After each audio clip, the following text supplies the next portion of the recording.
There's a reason you've unlocked your phone more times today than you can count, and it has nothing to do with self-control. Decades before smartphones existed, a psychologist discovered the exact formula to make a habit almost impossible to stop. And without knowing it, that formula got built directly into the app on your home screen. What happened to you today wasn't an accident, it was designed. So here's what we're actually asking. Why does just 5 minutes turn into an hour every single time, even when you know it's happening? The answer starts with B.F. Skinner.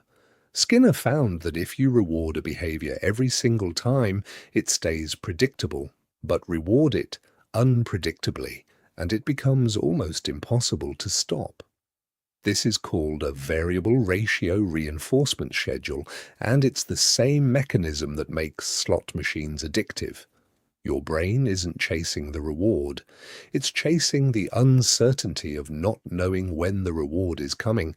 Every scroll is a pull of the lever, sometimes boring, sometimes the funniest thing you've seen all week. That unpredictability is the hook, and dopamine makes it worse. It spikes in anticipation of a reward, not after receiving it. So the waiting to see what's next feeling isn't a side effect. It's the entire engine running.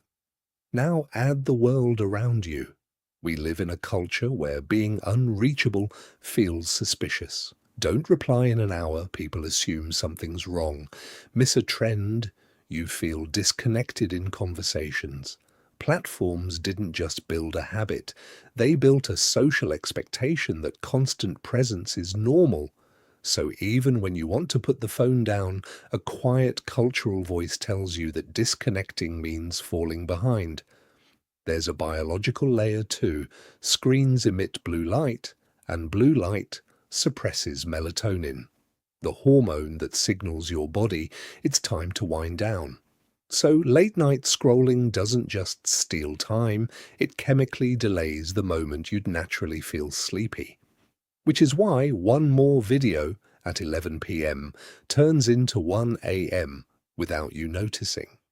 Your body's stop signal got muted, but not everyone scrolls the same, even with identical apps installed. People with a stronger need for external validation check more often, because their sense of self is more tied to how others respond to them. People dealing with boredom or low stimulation are more vulnerable too, because scrolling offers instant novelty when real life feels flat.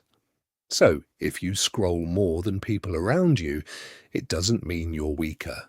It usually means you're understimulated somewhere else, or your brain is simply more sensitive to social feedback, which often makes you more empathetic in real relationships too.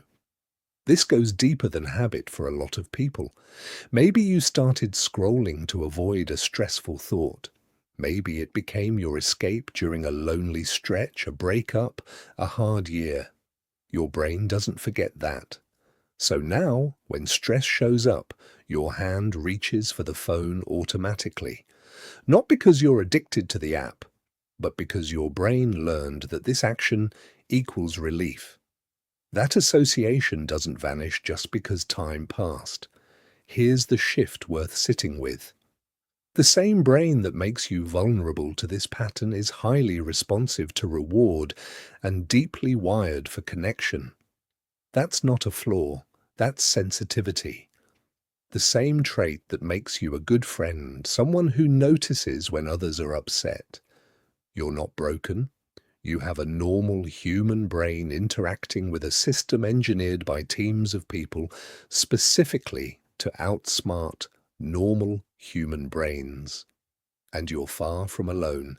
Nearly everyone you know, including the most disciplined people you admire, has opened an app for a second and lost track of time. This isn't a personal failure, it's a shared response to a system built around a well-understood psychological loop.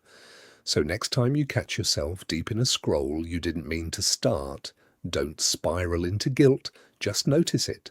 Awareness is where control quietly starts to come back.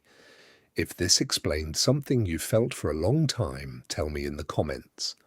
What's your longest, just 5 minutes, scroll? And if you want more videos that explain the why behind your habits, subscribe, because that's exactly what this channel does. And if you actually want to rebuild your focus instead of just feeling guilty about losing it, I'll leave something in the description that's helped a lot of people ease off the scroll without forcing cold turkey. Sometimes the smallest tool makes the biggest difference.